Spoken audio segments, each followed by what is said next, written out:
Hello दोस्तों, मैं हूं एसमनी और आप देख रहे हैं मेरे यूट्यूब चैनल एसमनी एकेडमी। तो दोस्तों आज हम पढ़ने वाले हैं कि कूलॉम्स लॉ, कि आखिर कूलॉम्स लॉ क्या होता है। ये देखिए जो कूलॉम्स लॉ है ये 12th एग्ज़ाम में 5 मार्क्स के लिए बहुत ही महत्वपूर्ण है। इसलिए आप यदि 12th एग्ज़ाम की तैयारी करते हैं तो इसको अवश्य तैयारी कर ले। तो चलिए वीडियो को शुरुआत करते हैं कि आखिर कूलॉम्स लॉ क्या होता है।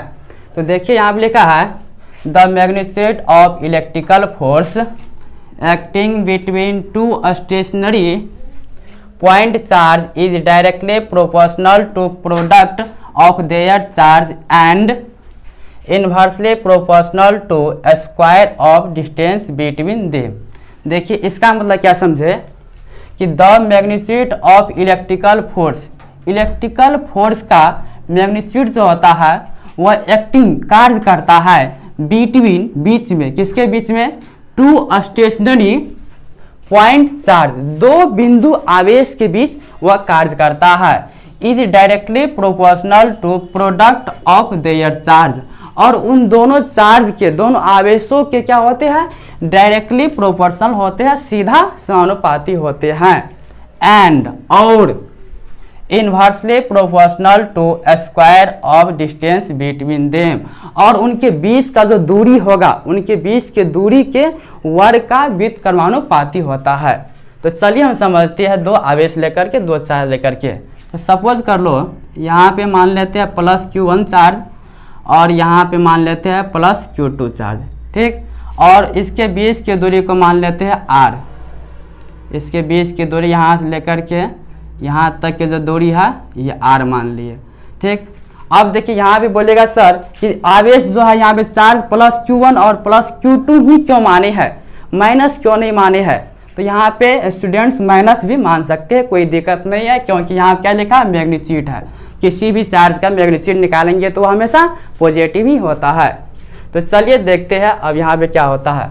देखिए क्या लिखा है, the magnitude of electrical force, यानी इलेक्ट्रिकल फोर्स का मैग्नीट्यूड एक्टिंग वह कार्य करता है किसके बीच, between two stationary point charge, दो बिंदु आवेश ले लिया है, यहाँ पे एक है प्लस Q1 और यहाँ पे plus Q2। Is directly proportional to product of their charge, इन दोनों चार्ज के प्रोडक्ट का क्या होता है, वह सीधा समानुपाती होता है। तो यहाँ से एक इक्वेशन हमको निकल जाएगा। तो यहाँ लिखते हैं according to Coulomb's law, according to Coulomb's law, Coulomb के नियम के अनुसार क्या बोला, इलेक्ट्रिकल फोर्स जो है वह F क्या होते हैं, डायरेक्टली प्रोपोर्शनल होते हैं किनके, तो proportional to product of their charge, इन दोनों चार्ज के प्रोडक्ट का। तो दोनों चार्ज के प्रोडक्ट क्या है, तो Q1 का मैग्नीट्यूड इंटू Q2 का मैग्नीट्यूड। इसको इक्वेशन फर्स्ट मान लेते हैं। एंड और inversely proportional to square of distance between them, और उनके बीच का जो दूरी R माने है वह क्या है, इन्वर्सली प्रोपोर्शनल है, मतलब उसके बीच की दूरी के वर्ग का व्युत्क्रमानुपाती है। इसका मतलब क्या हुआ कि 1/r², ये हो गया 1/r²। इसको इक्वेशन सेकेंड मान लेते हैं। अब देखिए दोनों इक्वेशन को कंबाइनिंग करेंगे तो लिखते हैं यहाँ पे लिखते हैं combining equation first and second we get. दोनों इक्वेशन को कंबाइन करते हैं। तो कंबाइन करने के बाद देखिए यहाँ पे F है समानुपाती का चिन्ह, ऊपर में Q1 का मैग्नीट्यूड इंटू Q2 का मैग्नीट्यूड, और 1 से मल्टीप्लाई करेंगे तो कोई असर नहीं पड़ेगा, और नीचे में क्या है, R²। तो अब देखिए यहाँ पे इस समानुपाती के चिन्ह को हटाते हैं तो क्या लगता है, एक कांस्टेंट लगता है। तो यहाँ पे एक कांस्टेंट मान लेते हैं। F इक्वल टू कांस्टेंट, यहाँ पे कुछ मान सकते हैं तो K ही मानते हैं कांस्टेंट, Q1 का मैग्नीट्यूड इंटू Q2 का मैग्नीट्यूड डिवाइडेड बाय R²। तो यही है कूलॉम का नियम, क्या है, F equal to K Q1 का मैग्नीट्यूड इंटू Q2 का मैग्नीट्यूड डिवाइडेड बाय R²। अब देखिए यहाँ से यहाँ से जो K का जो वैल्यू है, इस K का मान यानी दो सिस्टम में होता है, एक होता है SI सिस्टम में और एक होता है सीरीज सिस्टम में।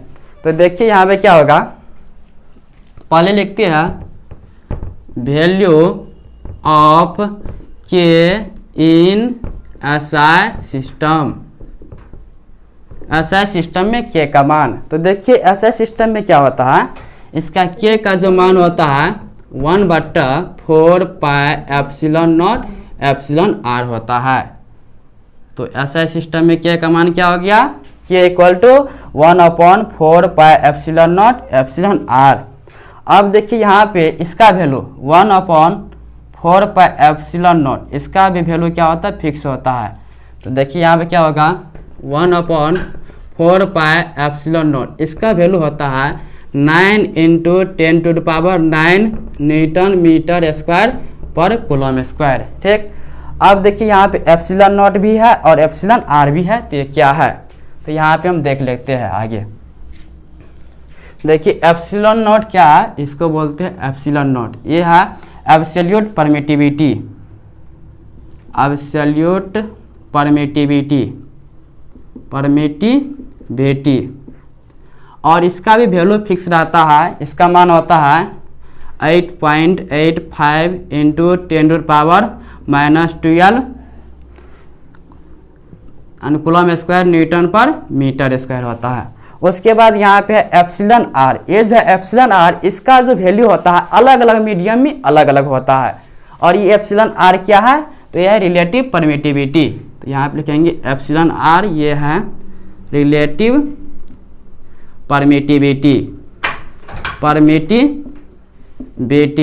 एप्सिलॉन आर है रिलेटिव परमिटिविटी, और इसका वैल्यू अलग अलग मीडियम में अलग अलग होता है। तो चलिए देखते हैं एप्सिलॉन आर का वैल्यू।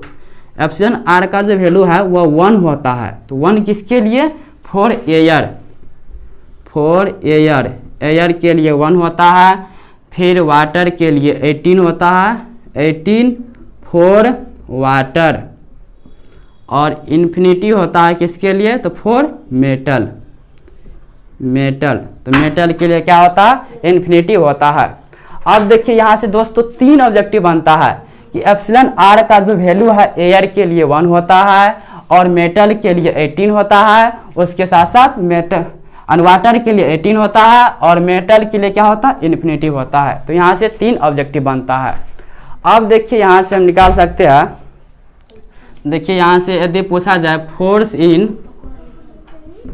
इन एयर, यदि एयर में फोर्स पूछा जाए तब क्या होगा, तो यहाँ से देखिए फार्मूला क्या है, F इक्वल टू के Q1 का मैग्नीट्यूड इंटू Q2 का magnitude divided by r square.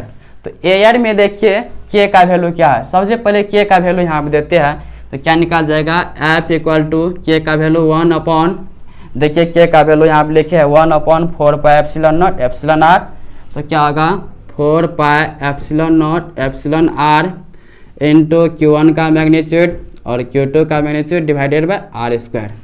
हम किसके लिए निकाल रहे हैं, फोर्स, तो फोर्स इन एयर। तो एयर में एप्सिलॉन आर का वैल्यू देखिए कितना होता है, 1 होता है। तो यहाँ पे क्या करेंगे, एप्सिलॉन आर का वैल्यू 1 देंगे, तो क्या निकल जाएगा, और देखिए इतना का वैल्यू,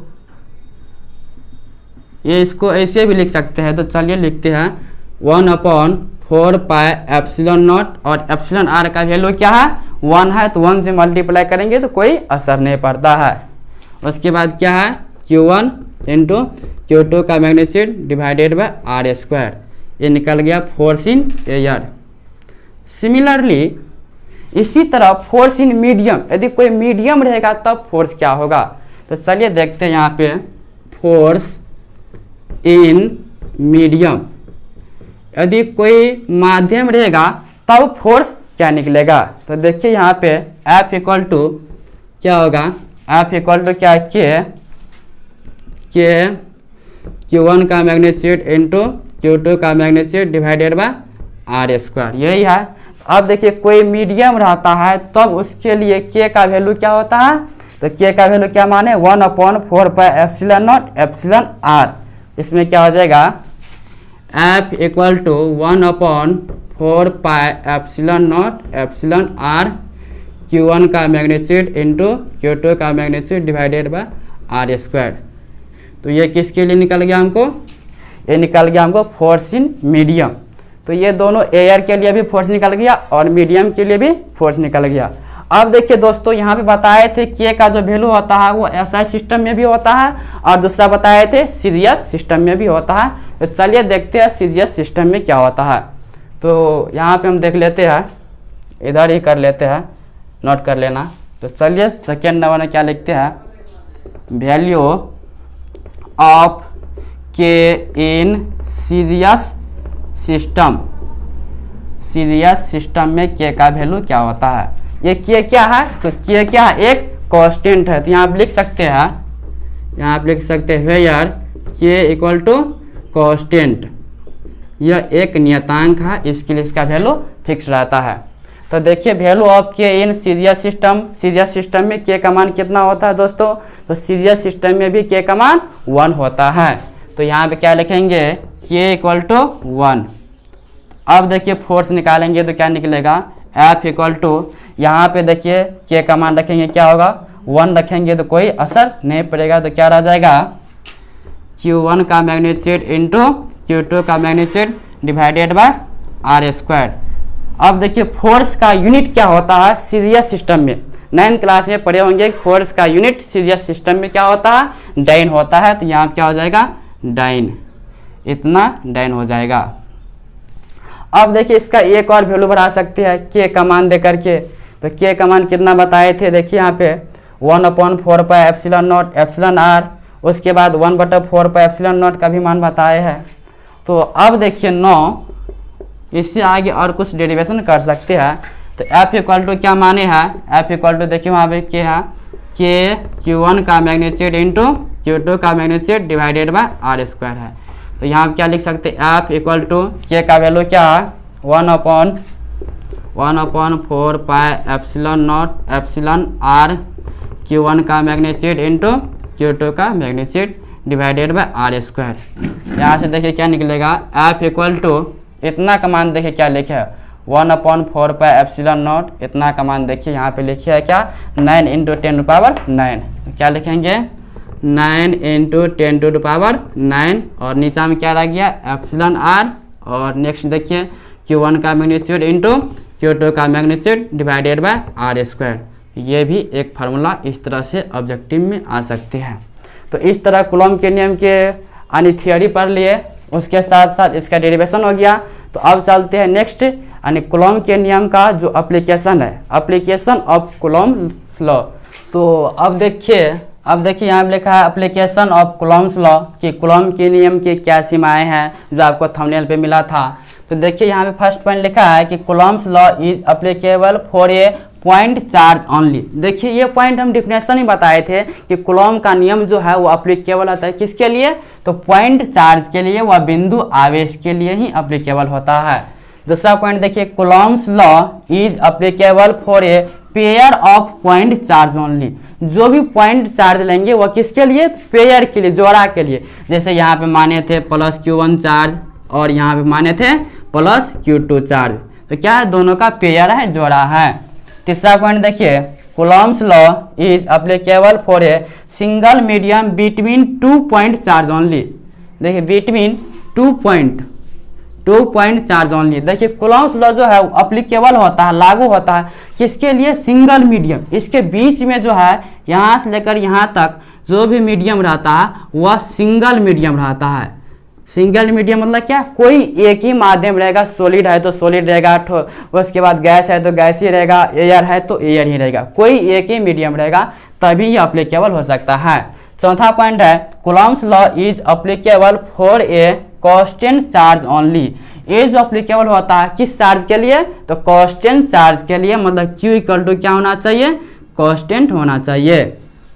पांचवा पॉइंट देखिए, Coulomb's law is applicable for a distance many to 10⁻⁻15 metre.